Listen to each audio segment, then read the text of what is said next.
Une recette originale inspirée d'un grand classique de la cuisine française et qu'en plus on peut préparer à l'avance pour ne rien avoir à faire quand les amis sont là. Pourquoi pas une vichyssoise de patates douces au miel? Là au moins vous êtes sûr que la voisine ne fera pas la même que vous.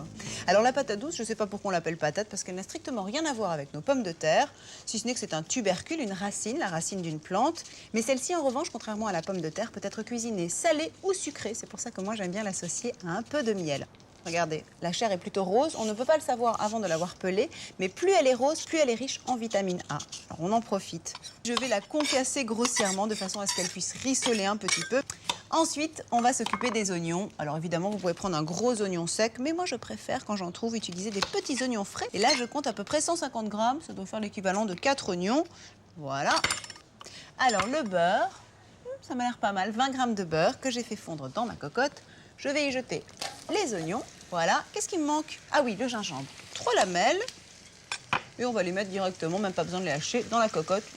Dernière étape, pour assaisonner et parfumer le potage à la fois, moi, plutôt que de mettre du sel, je mets un cube de bouillon de volaille, accru, sans même le diluer dans l'eau, parce que l'eau, je la mets ensuite, une fois que les légumes ont bien doré. C'est le cas, à peu près 1,5 litre. Et bien à partir de là, je vais porter à ébullition, couvrir, laisser cuire 25 minutes, et ça me laisse le temps de commencer à ranger. Pour la cuisson, c'est au poêle. Alors maintenant, nous allons procéder au mixage. Mais avant, je veux aromatiser ma vichyssoise avec un peu de miel. Une cuillerée à café suffit. Je rajoute 10 centilitres de crème pour l'onctuosité.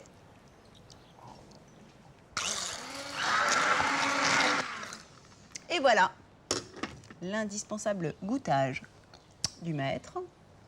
Pile poil, il n'y a rien à changer. Moi, je préfère le servir froid, mais ça peut se servir chaud.